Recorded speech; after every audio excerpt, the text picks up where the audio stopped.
Captain தொலைக்காட்சியின் பிற்பகல் செய்திகளை வழங்குவதற்காக உமா சிவகுமார். முக்கிய செய்திகள். தேமுதிக மாநில மாநாடு தமிழக அரசியலில் திருப்பு முறையை ஏற்படுத்தும். திருமதி பிரேமலதா விஜயகாந்த் உறுதி.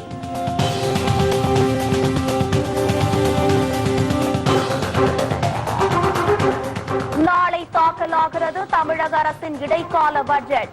கவர்ச்சி அறிவிப்புகளை வெளியிட்டு மக்களை மீண்டும் ஏமாற்ற அதிமுக அரசு திட்டமிட்டுள்ளதாக தகவல்.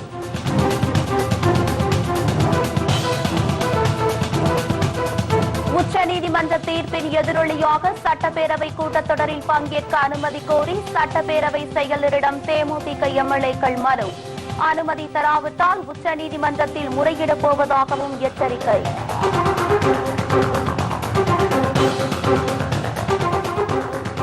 வரும் சட்டசபை தேர்தலில் 42 வேட்பாளர்கள் போட்டியிட தடை. தேர்தல் செலவு கணக்கை முறையாக தாக்கல் செய்யாததால் தேர்தல் ஆணையம் அதிரடி நடவடிக்கை.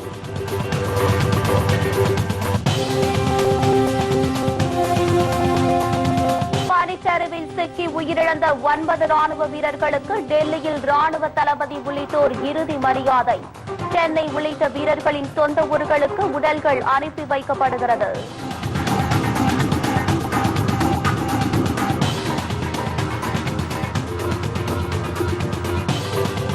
விரிவான செய்திகள். தமிழக அரசியலில் தேமுதிக மாநில மாநாடு திருப்புமுனையை ஏற்படுத்தும் என்று திருமதி பிரேமலதா விஜயகாந்த் நம்பிக்கை தெரிவித்துள்ளார். வருகிற 20ஆம் தேதி காஞ்சிபுரம் மாவட்டம் வேடலில் தேமுதிகவின் தமிழக அரசியல் திருப்புமுனை மாநாடு நடைபெற உள்ளது. இதையொட்டி மாநாடு நடைபெறும் இடத்தை திருமதி பிரேமலதா விஜயகாந்த் நேரில் பார்வையிட்டார். மாநாட்டிற்கான ஏற்பாடுகள் குறித்து பல்வேறு ஆலோசனைகளை வழங்கினார். பின்னர் செய்தியாளர்களிடம் பேசிய அவர், தேமுதிக மாநாடு தமிழக அரசியலில் ஒரு திருப்பு முனையை ஏற்படுத்தும் என்றார். கூட்டணி குறித்து கேப்டன் விஜயகாந்த் விரைவில் அறிவிப்பார் என்றும் அவர் கூறினார். நிச்சயமாக இந்த மாநாடு ஒரு மிகப்பெரிய திருப்பு முனையை தமிழ்நாட்டில் உருவாக்கும் என்பதில் எந்த ஐயப்பாடும் இல்லை. அதே மாதிரி இப்போ நீங்க எல்லாரும் நினைக்கலாம், கூட்டணி என்ன கேப்டன் டிசைட் பண்ண போறா அப்படிங்கிறது தான் இன்னைக்கு ஒட்டுமொத்த பிரஸோட ஒரே கேள்வியா இருக்கு. நிச்சயமாக அது தேசிய முற்போக்கு திராவிட கழகத்தின் தலைவர் அவர்களாலேயே ஒரு நல்ல ஒரு முடிவை கேப்டனே அன்னைக்கு அறிவிப்பாரு. அதை நீங்க எல்லாரும் நிச்சயம் கேட்க போறீங்க. அது மாநாட்டில் அறிவிக்க போறாரா இல்ல அதுக்கப்புறம் ஒரு 1 வீக்கோ 10 டேஸ் கழிச்சு அறிவிக்க போறாரா அப்படிங்கிறது எனக்கு தெரியாது. ஆனா நிச்சயமாக ஒரு நல்ல முடிவை கேப்டன் எடுத்து அது தமிழ்நாட்டுக்கும் மக்களுக்கும் நிச்சயமா பயனளிக்கக்கூடிய ஒரு நல்ல முடிவை தான் கேப்டன் எடுப்பார் என்பதில் எந்த சந்தேகமும் இல்லை.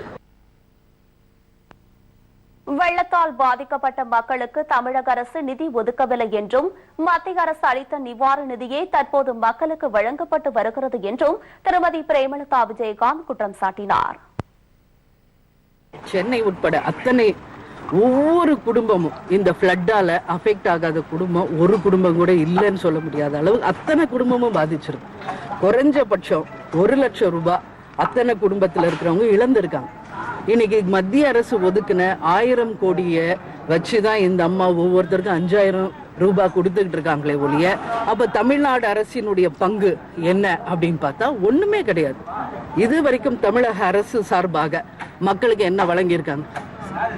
இது ஒரு மிகப்பெரிய கேள்விக்குறி. இது மக்கள் தயவு செஞ்சு புரிஞ்சுக்கணும். இந்த 5000 மத்திய அரசு ஒதுக்குன அந்த 5000 மக்களுக்கு போய் சேர்ந்துச்சுன்னா அதுவும் ஒரு மிகப்பெரிய கேள்விக்குறி. அவங்க கட்சிக்காரங்க அவங்களுக்கு தேவையானவங்க உண்மையிலே பாதிக்கப்பட்ட மக்களுக்கு அந்த அமௌண்ட் போய் சேரல. பாதிக்காத வசதியா இருக்கிறவங்க எல்லாம் அதை வாங்கிக்கிட்டு உண்மையில பாதிச்ச மக்கள் இன்னைக்கு மிகப்பெரிய ஒரு கஷ்டத்துல இருக்காங்க. தமிழ்நாடு மக்கள் இதை தயவு கூர்ந்து உணரணும். ஏதோ ஜெயலலிதா தன் வீட்டு காசுல 5000 ரூபாய் கொடுத்துட்டாங்க அப்படின்றது கிடையாது. இது மத்திய அரசு ஒதுக்கின காசு அத்தனை மக்களுக்கு சரியா சமமா போய் சேரல. இதை தேசிய முற்போக்கு திராவிட கழகத்தின் சார்பா நாங்க வன்மையா கண்டிக்கிறோம். கடந்த 5 ஆண்டுகளில் தமிழகத்தில் எந்த முன்னேற்றமும் ஏற்படாததால் மக்கள் கொதிப்படைந்துள்ளதாகவும் இதனால் வரும் தேர்தலில் அதிமுகவுக்கு அவர்கள் தக்க பதிலடி கொடுப்பார்கள் என்றும் திருமதி பிரேமலதா விஜயகாந்த் அப்போது கூறினார். திமுக காங்கிரஸ் கூட்டணி குறித்து பதிலளித்த அவர், அந்த கூட்டணி பற்றி அறிவித்த 30 நிமிடங்களிலேயே சமூக வலைதளங்களில் கடுமையான விமர்சனங்கள் வந்ததாகவும் ஊழலில் ஊறிய கடந்த காலங்களில் பல்வேறு பிரச்சனைகளுக்கு காரணமான இரு கட்சிகளும் இணைந்துள்ளதாகவே சமூக வலைதளங்களில் தெரிவிக்கப்படுகின்றன என்று கூறினார். இந்த ஆய்வின் போது தேமுதிக மாநில பொருளாளர் இளங்கோவன், தலைமை நிலைய செயலாளர் பார்த்தசாரதி எம்எல்ஏ, கொள்கை பரப்பு செயலாளர் சந்திரகுமார் எம்எல்ஏ, மாவட்ட கழக செயலாளர் அனகை முருகேசன் எம்எல்ஏ உட்பட தேமுதிக நிர்வாகிகள், தொண்டர்கள் பலர் உடன் இருந்தனர்.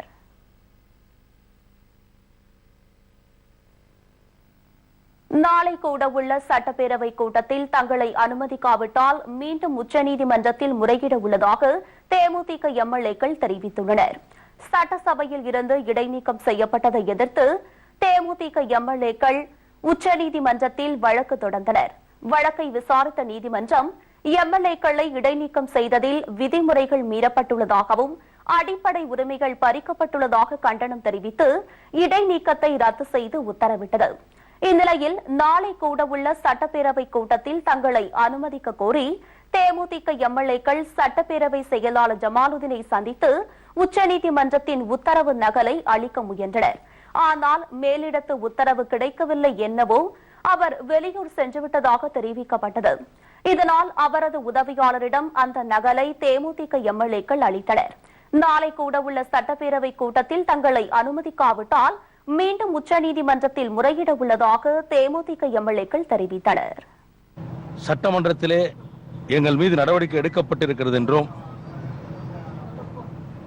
அதனால் எங்களுக்கு அளிக்கப்பட்ட இடைநீக்கத்தை ரத்து செய்திருக்கிறது என்றும் அந்த உத்தரவிலே குறிப்பிட்டு சட்டமன்ற உறுப்பினராக இருக்கின்ற பொழுது என்னென்ன சலுகைகளை எல்லாம் நாங்கள் பெற்றிருந்தோமோ அதையெல்லாம் உடனடியாக வழங்க வேண்டும். குறிப்பாக எங்களுடைய அலுவலகங்கள், எங்களுடைய குடியிருப்புகளை உடனடியாக திறக்கப்பட வேண்டும் என்று உத்தரவிட்டிருக்கிறது. நாளை நடைபெற இருக்கின்ற சட்டமன்ற கூட்டத்தொடரில், பட்ஜெட் கூட்டத்தொடரில் நாங்கள் 6 பேரும் கலந்து கொள்வதற்கும் அவரிடத்திலே கேட்டு இங்கே அவரை சந்திப்பதற்காக வந்திருந்தோம். ஆனால் சட்டமன்ற செயலாளர் அவர்கள் தற்போது டெல்லியிலே இருப்பதாக எங்களுக்கு சொல்லியிருக்கிறார்கள். அவருக்கு பதிலாக அவருடைய உதவியாளர், PA என்று சொல்லக்கூடிய அவருடைய உதவியாளர் அவர்கள் உச்சநீதிமன்றத்தினுடைய உத்தரவு காப்பியையும் நாங்கள் அளித்த கடிதத்தையும் வாங்கியிருக்கிறார். அதற்கு அத்தாட்சியாக எங்களிடத்திலே ஒரு ரிசீவ்டு காப்பியையும் எங்களிடத்தில் அளித்திருக்கிறார். எனவே நாளை சட்டமன்ற கூட்டத்தொடரிலே நாங்கள் கலந்து கொள்வதற்கு எவ்வித தடையும் இருக்காது என்று நம்புகிறோம். உச்சநீதிமன்ற தீர்ப்பை ஏற்று சட்டமன்றத்தினுடைய செயலாளர் அவர்கள் எங்களை கூட்டத்திலே கலந்து கொள்வதற்கு அனுமதிப்பார் என்கின்ற நம்பிக்கை எங்களுக்கு இருக்கிறது. சட்டமன்றத்தில் நாங்கள் எப்பொழுது தேமுதிக என்றைக்குமே ஆக்கப்பூர்வமான எதிர்க்கட்சியாக பல்வேறு விஷயங்களை அலசி ஆராய்ந்து நாங்கள் பேசிக் கொண்டிருக்கிறோம். எங்களுடைய பேச்சுக்களுக்கெல்லாம் அவர்களால் பதிலளிக்க முடியாத நிலையைத்தான் இங்கே உருவாக்கி இருந்தோம். அது பத்திரிகையாளர் அனைவருக்குமே நன்றாக தெரியும். ஆனால் அதெல்லாம் இருட்டடிப்பு செய்யப்பட்டு எங்களுடைய வாதங்கள் வெளியே வராமல் அமைச்சருடைய பதிலுரைகள் மட்டுமே வந்து கொண்டிருக்கின்றன. எனவே எப்பொழுதும் போல் ஆக்கப்பூர்வமான பணிகளை நிச்சயமாக தேமுதிக. கடந்த ஆண்டு சட்டமன்ற கூட்டத்தொடரில் ஆளுநர் உரைக்கு நன்றி தெரிவிக்கும் தீர்மானத்தின் போது மக்களின் பிரச்சினைகளை பேச முயன்ற 6 தேமுதிக எம்எல்ஏக்களை அரசியல் காழ்ப்புணர்ச்சி காரணமாக சட்டசபை நடவடிக்கையில் பங்கேற்க தடை விதித்து ஜனநாயக படுகொலையை அதிமுக அரசு அரங்கேற்றியது. தமிழக அரசின் இடைக்கால பட்ஜெட் நாளை தாக்கல் செய்யப்படுகிறது. மக்கள் விரோத அதிமுக ஆட்சி இன்னும் சில மாதங்களில் முடிவடைகிறது. இதனால் மே மாதத்திற்குள் தேர்தலை நடத்த திட்டமிட்டுள்ள தேர்தல் ஆணையம் அதற்கான நடவடிக்கையில் தீவிரமாக ஈடுபட்டு வருகிறது. இதனால் மக்களிடையே இருக்கும் ஞாபக மறதியை பயன்படுத்தி கடந்த 5 ஆண்டுகளில் செய்யாததை தற்போது செய்வதை போல் அவசர கோலத்தில் தேர்தல் நாடகத்தை அதிமுக அரசு அரங்கேற்றி வருகிறது. இந்நிலையில் நாளை காலை 11 மணிக்கு நிதியமைச்சர் பன்னீர்செல்வம் இடைக்கால பட்ஜெட்டை தாக்கல் செய்கிறார். ஆட்சி முடியும் தருவாயில் தேர்தலில் அளித்த வாக்குறுதிகளை முதலமைச்சர் ஜெயலலிதா நிறைவேற்றாததால் அரசு ஊழியர்கள் போராட்டத்தில் ஈடுபட்டு வருகின்றனர். இதனால் பல்வேறு துறைகள் முடங்கி அரசு சேவை கிடைக்காமல் அவதியுற்று வருகின்றனர். மேலும் செம்பரம்பாக்கம், வெள்ள நிவாரண நிதி, மதுவிலக்கு உள்ளிட்ட விவகாரங்களை மறைக்க இடைக்கால பட்ஜெட்டில் கவர்ச்சிகரமான அறிவிப்புகளை வெளியிட்டு மக்களை மீண்டும் ஏமாற்ற அதிமுக அரசு தயாராகி வருவதாக அரசியல் விமர்சகர்கள் தெரிவித்துள்ளனர். தேர்தல் செலவு கணக்கை முறையாக தாக்கல் செய்யாத 42 வேட்பாளர்கள் தேர்தலில் போட்டியிட 3 ஆண்டுகளுக்கு தடை விதித்து தேர்தல் ஆணையம் உத்தரவிட்டுள்ளது.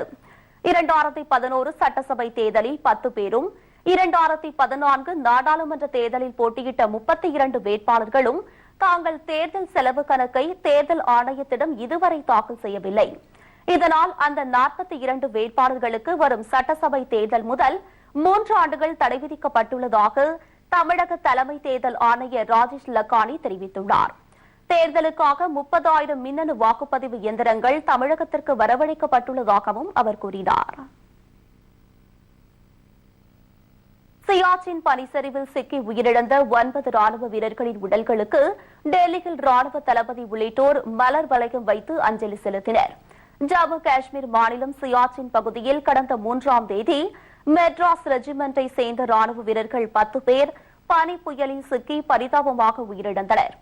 இதில் கர்நாடக மாநிலத்தை சேர்ந்த ஹனுமந்தப்பா என்ற வீரர் மட்டும் உயிருடன் மீட்கப்பட்டு பின்னர் சிகிச்சை பலனின்றி உயிரிழந்தார்.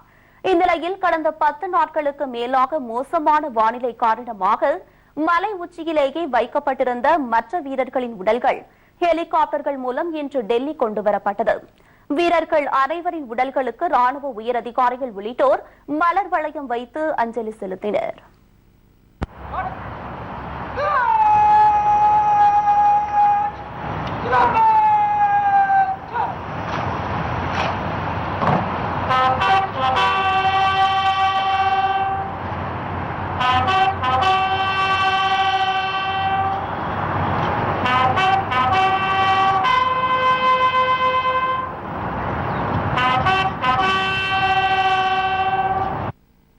இதனையடுத்து வீரர்களின் உடல்கள் அவர்களது சொந்த ஊர்களுக்கு அனுப்பி வைக்கப்பட உள்ளது.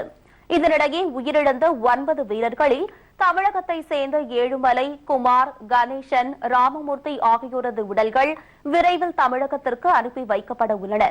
வீரர்களின் முகங்களையாவது பார்க்க ஏற்பாடு செய்ய வேண்டும் என்று உறவினர்கள் உள்ளிட்டோர் மத்திய மாநில அரசுகளுக்கு கோரிக்கை விடுத்திருந்தனர். வேலூர் சிறையில் அடைக்கப்பட்டுள்ள ராஜீவ்காந்தி கொலை குற்றவாளி பேரறிவாளன் தன்னை பரோலில் செல்ல அனுமதிக்க வேண்டும் என்று சிறை நிர்வாகத்திடம் மனு அளித்துள்ளார். முன்னாள் பிரதமர் ராஜீவ்காந்தி கொலை வழக்கில் குற்றம் சாட்டப்பட்டுள்ள பேரறிவாளன் கடந்த 24 ஆண்டுகளாக சிறை தண்டனை அனுபவித்து வருகிறார். வேலூர் சிறையில் அடைக்கப்பட்டுள்ள இவர் இன்று காலை சிறை நிர்வாகத்திடம் கோரிக்கை மனு ஒன்றை அளித்துள்ளார். அதில் தனது தந்தை ஞானசேகரனுக்கு உடல்நலம் குன்றியுள்ளதாகவும் ஆகவே அவரை சிகிச்சைக்காக மருத்துவமனைக்கு அழைத்து செல்ல வேண்டும் எனவும் அவர் குறிப்பிட்டுள்ளார். ஆகவே பரோலில் செல்ல தனக்கு அனுமதி அளிக்க வேண்டும் எனவும் அவர் கோரிக்கை விடுத்துள்ளார்.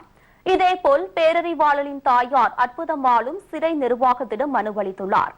முன்னதாக தனக்கும் தனது பெற்றோருக்கும் அடிக்கடி உடல்நலம் சரியில்லாமல் போவதால் கடந்த 24 ஆண்டுகளாக சிறையில் உள்ள தன்னை விடுவிக்க வேண்டும் என தமிழக ஆளுநர் ரோசையாவுக்கு பேரறிவாளன் கருணை மனு ஒன்றையும் அனுப்பியிருந்தது குறிப்பிடத்தக்கது. மும்பையில் நடைபெற்ற மேக் இன் இந்தியா கலாச்சார நிகழ்ச்சியில் ஏற்பட்ட தீ விபத்து தொடர்பாக விசாரணை நடத்த மகாராஷ்டிர முதலமைச்சர் தேவேந்திர பட்னாவிஸ் உத்தரவிட்டுள்ளார். மேக் இன் இந்தியா திட்டத்தை ஊக்குவிக்கவும் மராட்டிய மாநிலத்தில் தொழில் முதலீட்டை பெருக்கவும் மேக் இன் இந்தியா வார விழா நேற்று முன்தினம் மும்பையில் துவங்கியது. அதில் பிரதமர் நரேந்திர மோடி உள்பட தலைவர்கள் பலர் பங்கேற்றனர். இந்த விழாவில் ஒரு பகுதியாக நேற்று இரவு கிர்காம் சவுபாட்டி கடற்கரையில் கலை நிகழ்ச்சி ஒன்று ஏற்பாடு செய்யப்பட்டிருந்தது. இந்த விழாவில் முதலமைச்சர் தேவேந்திர பட்னாவிஸ், சிவசேனா தலைவர் உத்தவ் தாக்கரே, ஆளுநர் வித்யாசாகர் ராவ், நடிகர் அமிதாப் பச்சன் உள்ளிட்ட திரைப்பட பிரமுகர்கள் மற்றும் வெளிநாட்டவர்கள் ஏராளமானோர் கலந்து கொண்டனர். விழா மேடையில் நடன நிகழ்ச்சி நடைபெற்றுக் கொண்டிருந்த போது திடீரென தீ பற்றியது. சற்று நேரத்தில் மளமெளவென பரவிய தீயால் அங்கிருந்த அனைவரும் அலறி அடித்து ஓட்டம் பிடித்தனர். இதையடுத்து முதலமைச்சர் தேவேந்திர பட்னாவிஸ், உத்தவ் தாக்கரே உட்பட அனைவரும் அங்கிருந்து பாதுகாப்பாக வெளியேற்றப்பட்டனர். இதனால் உயிர் சேதம் தவிர்க்கப்பட்டது. அதே நேரத்தில் கலை நிகழ்ச்சிகள் நடந்த விழா மேடை முழுவதும் தீயில் கருகியது. சம்பவ இடத்தில் தயார் நிலையில் இருந்த தீயணைப்பு வீரர்கள் பல மணி நேரம் போராடி தீயை அணைத்தனர். இதனிடையே இந்த தீ விபத்து குறித்து விசாரணை நடத்த முதலமைச்சர் தேவேந்திர பட்னாவிஸ் உத்தரவிட்டுள்ளார். மேலும் அவரை தொலைபேசியில் தொடர்பு கொண்ட பிரதமர் நரேந்திர மோடி விபத்து குறித்து கேட்டறிந்தார். திமுக கூட்டணியில் இந்தியன் யூனியன் முஸ்லீம் லீக் கட்சி தொடர்ந்து நீடிப்பதாக அந்த கட்சியின் மாநில தலைவர் காதர் மொய்தீன் தெரிவித்துள்ளார். திமுக தலைவர் கருணாநிதியை கோபாலபுரத்தில் உள்ள அவரது வீட்டில் சந்தித்த பின்னர் இதனை காதர் மொய்தீன் கூறினார். சந்திப்பின் போது கூட்டணி மற்றும் தொகுதி பங்கீடு தொடர்பாக ஆலோசிக்கப்பட்டது. இந்த சந்திப்பின் போது திமுக பொதுச் செயலாளர் அன்பழகன், பொருளாளர் மு க ஸ்டாலின் ஆகியோர் உடன் இருந்தனர்.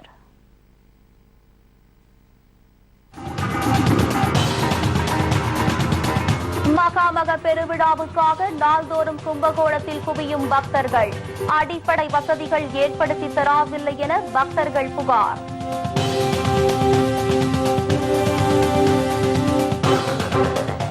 விவசாய பயிர்களை சேதப்படுத்தி காட்டு யானைகள் அட்டுழியம் மற்றும் பல செய்திகள் ஒரு சிறிய இடைவெளிக்கு பிறகு. செய்திகள் தொடர்கின்றது. கிருஷ்ணகிரி அருகே விளைநிலங்களுக்குள் புகுந்த காட்டு யானைகள் பயிர்களை சேதப்படுத்தியதால் விவசாயிகள் கவலை அடைந்துள்ளனர். கர்நாடக மாநிலம் பன்மரக்கட்டா வனப்பகுதியில் இருந்து அவ்வப்போது வெளியேறும் காட்டு யானைகள் கிருஷ்ணகிரி மாவட்டத்தின் சுற்றுவட்டார பகுதியில் விளைநிலங்களை சேதப்படுத்துவதோடு பொதுமக்களை அச்சுறுத்தி வருகின்றனர். இந்நிலையில் சூளகிரி அருகே உள்ள தோட்டத்தின் வேலிகளை உடைத்து உள்ளே நுழைந்த 10க்கும் மேற்பட்ட காட்டு யானைகள் தென்னை மரங்கள், தக்காளி தோட்டம், பீன்ஸ் தோட்டம் உள்ளிட்ட 7 லட்சம் மதிப்புள்ள விளைபயிர்களை சேதப்படுத்தியது. இதனால் யானைகளால் சேதமாகிய பயிர்களுக்கு உரிய இழப்பீடு வழங்க வேண்டும், காட்டு யானைகளை வனப்பகுதிக்குள் விரட்ட வனத்துறை நடவடிக்கை எடுக்க வேண்டும் என்று அப்பகுதி விவசாயிகள் கோரிக்கை விடுத்துள்ளனர். கும்பகோணம் மகாமக பெருவிழாவை முன்னிட்டு சுவாமி தரிசனம் செய்ய வந்த பக்தர்கள் அங்கு போதிய அடிப்படை வசதிகள் இல்லாமல் கடும் தவிப்புக்கு உள்ளாகி வருகின்றனர். கும்பகோணத்தில் 12 ஆண்டுகளுக்கு ஒருமுறை நடைபெறும் மகாமக பெருவிழா கடந்த 13ஆம் தேதி கொடியேற்றத்துடன் தொடங்கி நடைபெற்று வருகிறது. விழாவை முன்னிட்டு ஏராளமான பக்தர்கள் குளத்தில் நீராடி சுவாமி தரிசனம் செய்ய கும்பகோணத்திற்கு வந்த வண்ணம் உள்ளனர். இந்நிலையில் அங்கு குடிநீர், கழிப்பிடம் போன்ற அடிப்படை வசதிகள் தமிழக அரசால் முறையாக ஏற்படுத்தப்படாததால் பொதுமக்கள் மற்றும் பக்தர்கள் தவித்து வருகின்றனர். மேலும் பாதுகாப்பு வசதிகளும் மிக குறைவாக உள்ளதாக பக்தர்கள் குற்றம் சாட்டியுள்ளனர். கும்பகோணம் பொற்றாமலை குளக்கரையில் இறங்குவதற்காக மட்டுமே பக்தர்களுக்கான படிக்கட்டுகள் மிகவும் சிறப்பாகவும் கம்புகளும் கட்டியுள்ளன. பக்தர்கள் ஏறுவதற்கான சரியான வழிமுறைப்படி கம்புகள் கட்டப்படாமல் இருப்பதால் பக்தர்கள் மிகவும் சிரமத்திற்கு உள்ளாகின்றனர். வயதானவர்களும் குழந்தைகளும் வைத்துக் கொண்டு அவர்கள் சிரமமாக இருப்பதால் தயவு கூர்ந்த காவல்துறையினரும் அதற்கு உண்டான நிர்வாகத்தினரும் 2 புறமும் கயிறு கட்டி அவர்களுக்கு உண்டான கம்புகளை கட்டி சீராக அமைத்து தரும்படி பக்தர்களின் சார்பில் கேட்டுக்கொள்கிறோம். மகாமக கோயிலில் குடிக்கிறதுக்காண்டி வந்திருந்தோம். நல்லா இருக்கு, அருமையாக இருக்கு. ஆனால் வசதிகள் வந்து சில வசதிகள்லாம் பண்ணால் ரொம்ப நல்லா இருக்கும். ஏன்னா வயசானவங்க, லேடிஸ் எல்லாம் நிறைய பிள்ளைகளை கூட்டு வந்திருக்காங்க. எல்லாம் குளிச்சுட்டு வெளியே வந்து ட்ரெஸ் மாற்றுறதுக்கு எங்கேயுமே ரெடி பண்ணலை. ஒரு குளத்தில் கூட ரெடி பண்ணலை. அதுபோக டாய்லெட்ஸ் வசதி வந்து சுத்தமாக வந்து பத்தாது. எல்லாம் ஒவ்வொரு டாய்லெட்லையும் போகிறதுக்கும் வரிசையில் நின்று ரொம்ப சிரமப்பட்டு லேடிஸ்லாம் போகிறாங்க. இன்னொன்று டாய்லெட்டை சுற்றியும் மெயின்டெனன்ஸ் பத்தாது. இப்போ இந்த கூட்டத்துக்கே பத்தலை. இன்னும் கூட்டம் ஜாஸ்தி ஆகும்போது அது வந்து ரொம்ப சிரமமாக இருக்கும்ல. தென்னிந்திய நடிகர் சங்கத்தின் வரவு செலவு கணக்குகளை முந்தைய நிர்வாகிகள் முறையாக ஒப்படைக்கவில்லை என்றால் குற்றப்பிரிவில் புகார் அளித்து அவர்கள் மீது சட்டப்படி நடவடிக்கை எடுக்கப்படும் என்று தென்னிந்திய நடிகர் சங்க துணைத் தலைவர் கருணாஸ் தெரிவித்துள்ளார். புதுக்கோட்டையில் PU சின்னப்பாவின் 100ஆண்டு விழா சிறப்பாக நடைபெற்றது. விழாவில் தென்னிந்திய நடிகர் சங்க துணைத் தலைவர்கள் பொன்வண்ணன் மற்றும் கருணாஸ் ஆகியோர் கலந்து கொண்டனர். அப்போது பேசிய கருணாஸ், தென்னிந்திய நடிகர் சங்க கட்டிடம் கட்டும் பணி இந்த ஆண்டுக்குள் தொடங்கப்படும் என்று தெரிவித்தார். மேலும் தென்னிந்திய நடிகர் சங்கத்தின் வரவு செலவு கணக்குகளை முந்தைய சங்க நிர்வாகிகள் முறையாக ஒப்படைக்கவில்லை என்றால் அவர்கள் மீது குற்றப்பிரிவில் புகார் அளித்து சட்டப்படி நடவடிக்கை எடுக்கப்படும் என்று கூறினார். கணக்கு இதுக்கு முன்னாடி இருந்த நிர்வாகத்தினுடைய கணக்கு வழக்குகளை வந்து பொருளாளர் கேட்டிருக்காங்க. அதை வந்து ஒப்படைக்கிறேன்னு சொல்லியிருக்காங்க. அது விஷயமா வந்து ஆடிட்டரும் பொருளாளரும் தான் அதை வந்து பார்த்துட்டு இருக்காங்க. நிச்சயமா விரைவில் ஒப்படைக்கிறாங்கன்னு நாங்கள் நம்புகிறோம்.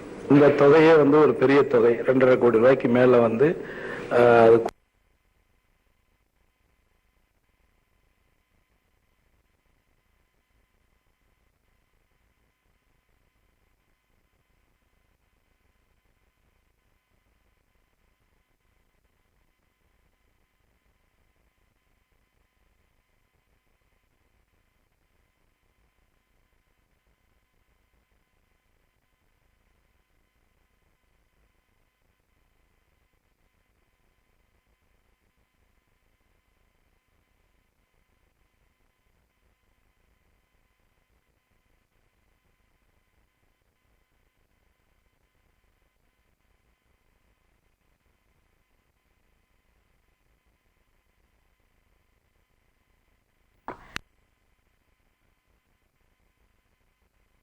முதல் கட்டமாக 1000 பேருக்கு வழங்கப்பட்டது. மீதமுள்ள பயனாளிகளுக்கு வார்டு வாரியாக வழங்குவதாக டோக்கன் கொடுக்கப்பட்டது. அதனை பெற்றுக்கொண்ட பயனாளிகள் உளுந்தூர்பேட்டை அரசு ஆண்கள் மேல்நிலைப் பள்ளியில் காலை 5 மணி முதலே வரிசையில் நின்று காத்திருந்தனர். ஆனால் பொருட்களை வழங்க அதிகாரிகள் வரவில்லை. இதனால் ஆத்திரமடைந்த பயனாளிகள் உளுந்தூர்பேட்டை விருதாச்சலம் சாலையில் மறியலில் ஈடுபட்டனர். காலையில 5 மணில இருந்து வந்து வயசானவங்க நின்னுட்டு இருக்காங்க லைன்ல. எல்லாத்தையும் 9 மணிக்கு சொல்லிட்டு போன் எல்லாத்தையும் சொல்லிட்டு திருப்பி பொருள் கொடுக்குறாங்க. எது கொடுக்குறீங்க? யார் கொடுக்குறீங்க? மக்கள் வந்து ஏமாத்தப்பட்ட மக்களை அடிக்கலாமா? அந்த மாதிரி சொல்லுங்க. ஒரு மனசாட்சி இல்ல. திருப்பி கொடுத்துருக்க கூடாது. நீங்க பொருளை நிறுத்தி இருக்கணும். தகவல் அறிந்து சம்பவ இடத்திற்கு வந்த போலீசார் பொதுமக்களிடம் சமாதான பேச்சுவார்த்தையில் ஈடுபட்டதை அடுத்து மறியல் கைவிடப்பட்டது. இதனால் அப்பகுதியில் சிறிது நேரம் போக்குவரத்து பாதிக்கப்பட்டது. நிலுவையில் உள்ள 46 கோடி ரூபாய் சம்பள தொகையை வழங்க வேண்டும் உள்ளிட்ட பல்வேறு கோரிக்கைகளை வலியுறுத்தி சேலத்தில் வீட்டு வசதி சங்க பணியாளர்கள் உண்ணாவிரத போராட்டத்தில் ஈடுபட்டனர். 500க்கும் மேற்பட்ட வீட்டு வசதி ஊழியர்கள் இந்த போராட்டத்தில் கலந்து கொண்டுள்ளனர். இந்த போராட்டத்தில் 4 ஆண்டுகளுக்கு மேலாக சம்பளம் இல்லாமல் தவித்து வரும் தங்களுக்கு நிலுவையில் உள்ள 46 கோடி ரூபாய் சம்பள தொகையை உடனடியாக வழங்க வேண்டும் என வலியுறுத்தப்பட்டது. மேலும் இதுகுறித்து பலமுறை கோரிக்கை வைத்தும் அதனை புறக்கணித்து வரும் அதிமுக அரசுக்கு கண்டனம் தெரிவித்து போராட்டத்தின் போது முழக்கங்கள் எழுப்பப்பட்டது. 600 பணியாளர்கள் கடந்த 20 ஆண்டுகளுக்கு மேலாக பணிபுரிந்து வந்த போதும் அவர்கள் பணி நிரந்தரப்படுத்தப்படவில்லை. அவர்களது சம்பளங்கள் மறுக்கப்பட்டு வருகிறது. இதுபோல முக்கியமான கோரிக்கைகள் பலவற்றை 11 அம்ச கோரிக்கைகளை அரசிடம் வலியுறுத்தியும் அரசு இது செவிமடிக்காத சூழ்நிலையில் நாங்கள் இந்த போராட்டத்தில் ஈடுபட்டுள்ளோம். மிக விரைவில் இப்போராட்டத்தை பேச்சுவார்த்தை நடத்தி முடிவுக்கு கொண்டு வரவில்லை எனில் நாங்கள் அடுத்ததாக சாகும் வரை உண்ணாவிரதம் என்ற தொடர் போராட்டத்தை தொடங்க இருக்கிறோம். கோவையில் ஓடும் பேருந்தின் கதவு திடீரென உடைந்து விழுந்ததால் பயணிகள் அதிர்ச்சி அடைந்தனர். கோவை காந்தி பூங்காவில் இருந்து ரேஸ்கோர்ஸ் நோக்கி சென்று கொண்டிருந்த அரசு பேருந்தின் முன்பகுதி கதவு திடீரென உடைந்து விழுந்தது. இதனால் அதிர்ச்சியடைந்த பயணிகள் பெரும் பீதிக்கு ஆளாகினர். இதையடுத்து உடனடியாக பேருந்தை நிறுத்திய ஓட்டுநர் மாற்று பேருந்து மூலம் பயணிகளை அனுப்பி வைத்தார். இச்சம்பவத்தால் அதிர்ஷ்டவசமாக உயிர் சேதம் எதுவும் ஏற்படவில்லை. ஆதாயம் அடையும் வகையில் புதிய பேருந்துகளை வாங்குவதில் அதிமுக அரசு ஆர்வம் காட்டுவதாகவும், ஆனால் ஏற்கனவே வாங்கப்பட்டுள்ள பேருந்துகளை சீர் செய்யாமல் அலட்சியம் காட்டுவதால் பல கோடி ரூபாய் மக்களின் வரிப்பணம் வீணடிக்கப்பட்டுள்ளதாக சமூக ஆர்வலர்கள் குற்றம் சாட்டியுள்ளனர். பெரம்பலூர் அருகே தாய் மகள் ஆகியோர் தூக்கிட்டு தற்கொலை செய்து கொண்ட சம்பவம் பெரும் சோகத்தை ஏற்படுத்தியுள்ளது. பெரம்பலூர் மாவட்டம் அரநாரை கிராமத்தை சேர்ந்தவர் கிருத்திகா. அங்குள்ள தனியார் பாலிடெக்னிக் கல்லூரியில் பேராசிரியராக பணியாற்றி வந்த அவர் தமது தாய் கற்பகத்துடன் வசித்து வந்துள்ளார். இந்நிலையில் வெகு நேரமாகியும் அவர்களது வீட்டின் கதவு திறக்கப்படாததால் சந்தேகமடைந்த அக்கம் பக்கத்தினர் காவல்துறையினருக்கு தகவல் அளித்தனர். பின்னர் சம்பவ இடத்திற்கு வந்த போலீசார் வீட்டை திறந்து பார்த்தபோது தாய் மகள் இருவரும் தூக்கிட்டு தற்கொலை செய்து கொண்டது தெரியவந்துள்ளது. இதையடுத்து பிரேதத்தை கைப்பற்றிய போலீசார் தற்கொலைக்கான காரணம் குறித்து விசாரணை மேற்கொண்டு வருகின்றனர்.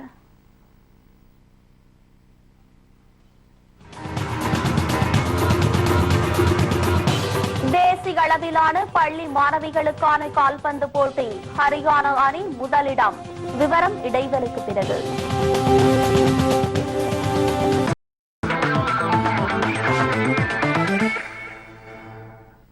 செய்திகள் தொடர்கின்றது.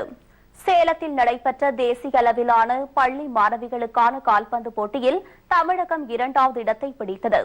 தேசிய அளவிலான 19 வயதிற்குட்பட்ட பள்ளி மாணவிகளுக்கான கால்பந்து போட்டி சேலம் சூரமங்கலத்தில் உள்ள தனியார் பள்ளியில் நடைபெற்றது. தமிழகம், கர்நாடகா, ஆந்திரா, ஹரியானா உள்ளிட்ட 20க்கும் மேற்பட்ட மாநிலங்களை சேர்ந்த அணிகள் இப்போட்டியில் பங்கேற்றன. லீக் முறையில் நடைபெற்ற இந்த போட்டியில் தமிழகம் மற்றும் ஹரியானா அணிகள் இறுதிப் போட்டிக்கு தகுதி பெற்றன. இந்நிலையில் விறுவிறுப்பாக நடைபெற்ற இறுதிப் போட்டியில் 1 கோல் வித்தியாசத்தில் வெற்றி பெற்று ஹரியானா அணி முதலிடத்தை பிடித்தது. தேசிய அளவிலான இந்த போட்டியில் கன்னியாகுமரியை சேர்ந்த மாணவி சுமிதா 16 கோல்கள் அடித்து சாதனை படைத்துள்ளார்.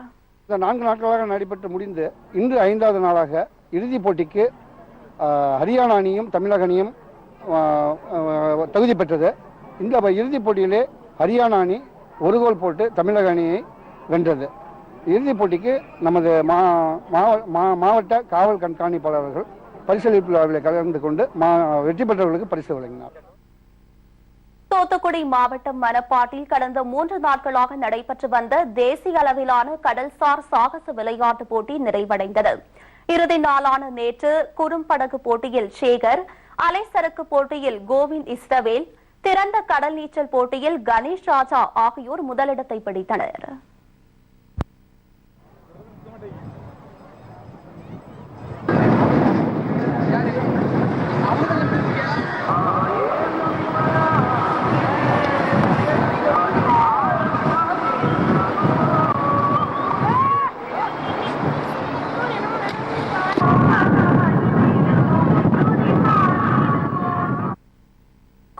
ஈச்சனாரியில் ரிமோட் கார்களுக்கான பந்தயத்தை பிரபல இந்திய கார் பந்தய வீரர் நரேன் கார்த்திகேயன் கொடியசைத்து துவக்கி வைத்தார்.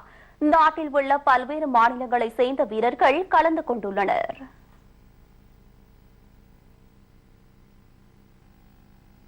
இத்துடன் செய்திகள் நிறைவடைகிறது. மீண்டும் செய்திகள் மாலை 6 மணிக்கு. உண்மை செய்திகளை உள்ளதுக்குள்ளபடி உடனுக்குடன் தெரிந்து கொள்ள நமது கேப்டன் நியூஸ் தொலைக்காட்சியை பாருங்கள். வணக்கம்.